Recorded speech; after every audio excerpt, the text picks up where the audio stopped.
Hey everybody, Stinger here with a special message, a special thank you to the best Italian wrestling podcast. That's right, the best Italian wrestling podcast called Pro Wrestling Culture. Specifically, thank you to Aldo Fiadoni, all right? Aldo, awesome job, man. I guess you and I met in New York in 2019. And there were some tears shed there. Man, I love that. You know what? Real men can cry, bro. Let me tell you something. Man, means a lot that you watch. Means a lot that this podcast is happening. And the pro wrestling culture appreciates Aldo Fiadoni. So be watching there. It's going to be Showtime. And tune in to the podcast, Pro Wrestling Culture, because it's always Showtime there from the Stinger.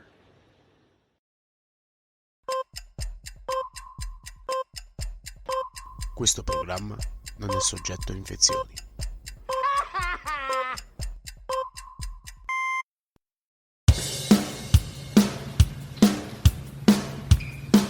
It's showtime.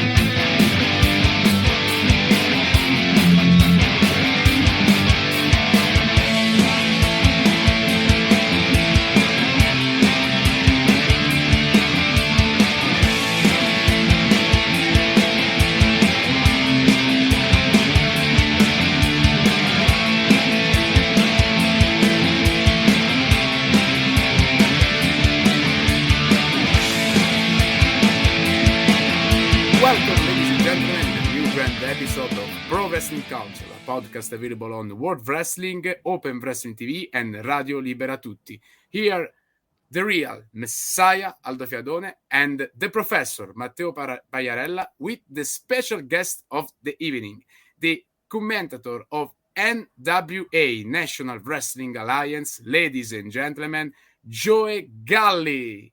Hey, everybody. Hi. How's it going? Such a pleasure to be on. We're fine. Thank you. Thank you very much to be here on Pro Wrestling Culture. Thank you very much. So, Joe, let's start this interview with my first question. After Ian Riccaboni, this is my first time with an interview with a special guest like you, a commentator of a big company like NWA. This is obviously this is an honor and another piece of history, an important piece of history for this podcast, for PWC. I ask you, how does it feel to be a wrestling commentator for an important and historic federation like NWA? You know, it's almost unbelievable. You know, you never thought you would get an opportunity to get something like this. I'm 35 years old, so coming from the world of professional wrestling, you know, growing up, I was into the Attitude Era with WWE and Rock and Austin and all that, and Bret Hart and Shawn Michaels, and that was sort of my base. And also being from, you know, Southern California, I wasn't really exposed to the NWA that much until much later on in life. So when I had an opportunity to be a part of something that has, you know, really one of the deepest roots when it comes to professional wrestling here in the United States and somewhat internationally as well, with the National Wrestling Alliance, and you see how it's kind of evolved and changed over the years and the different eras, and you go from the territory system to what we saw in the 90s to what we're seeing now in the Lightning One era.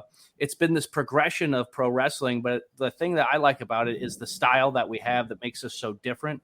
You know, we have all of our ties to our history, our legacy, our tradition, the 10 pounds of gold, our other major championships as well. I mean, the Burke, our women's championship that has such a huge lineage as well. All that's really cool, but I also just kind of like the style that we have where it's really gritty and it's very physical, and everybody in there is a top level athlete, and the wrestling that we have is the wrestling that I think a lot of people really aspire and want to see, and the type of wrestling that's, you know, sold out venues and arenas for decades. So for me to be a part of that, for me to be the commentator for it, and to have that role with it and really be the voice of this company, it's humbling and it's a lot of work, but it's definitely one of the most rewarding things I've ever done in my life.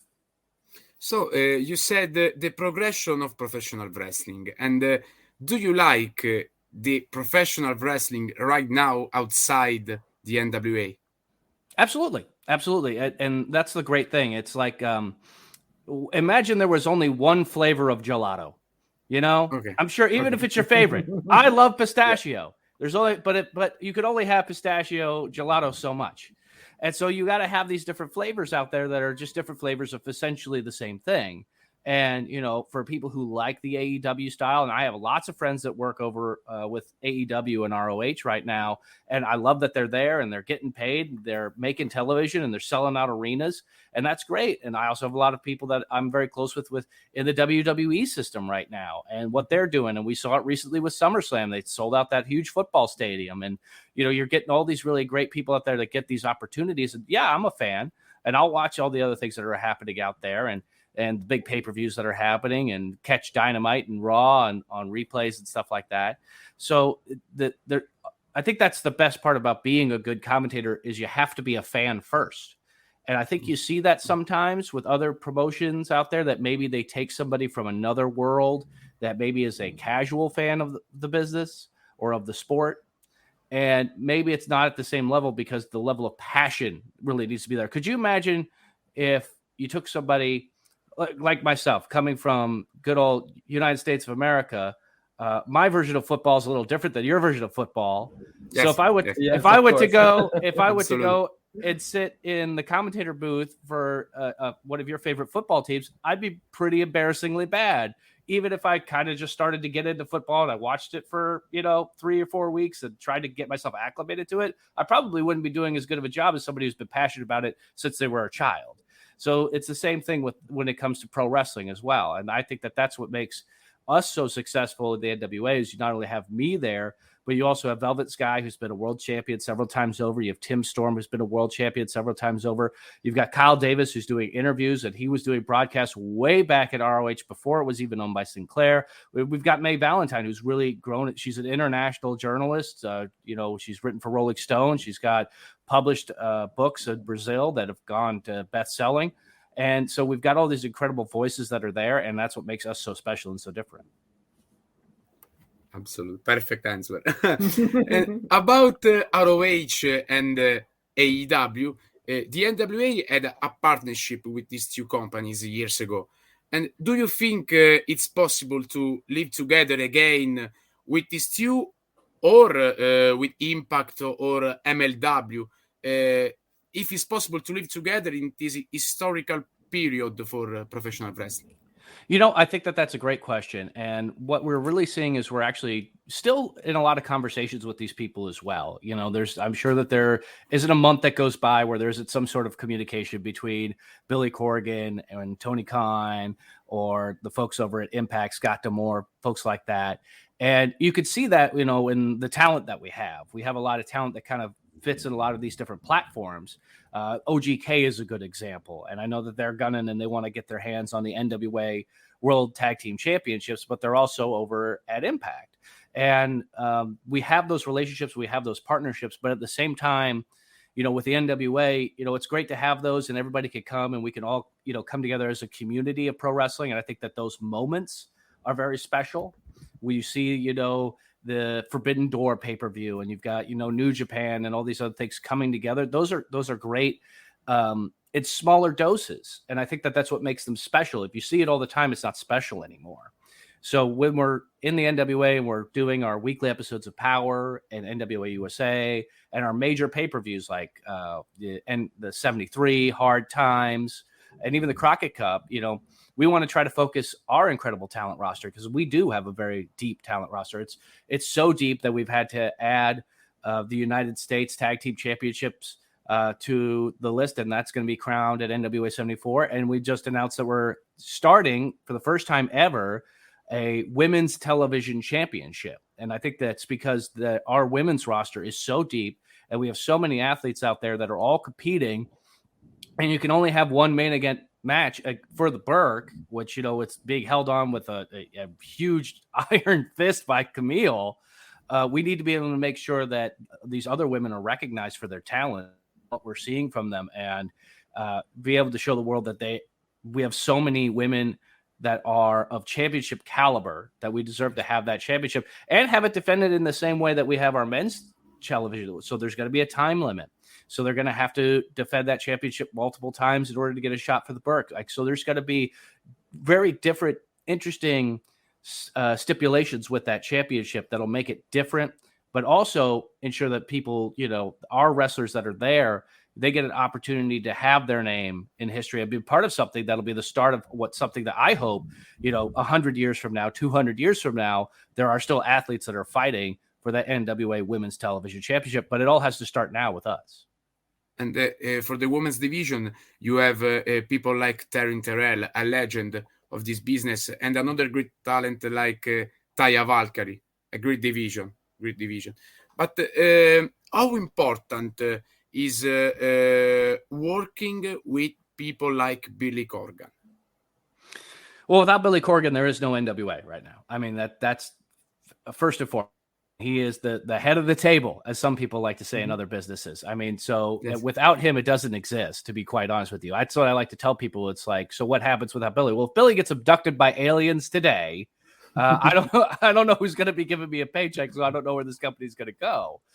So it's so important. And, the great thing about working with Billy is I don't think people really give him the credit, kind of an all around really, and this is going to sound like I'm just trying to like butter up with the boss, but it's true, is the real genius level that he has. And I don't mean that just from like a wrestling booking perspective or from a musical perspective, but kind of like all encompassing.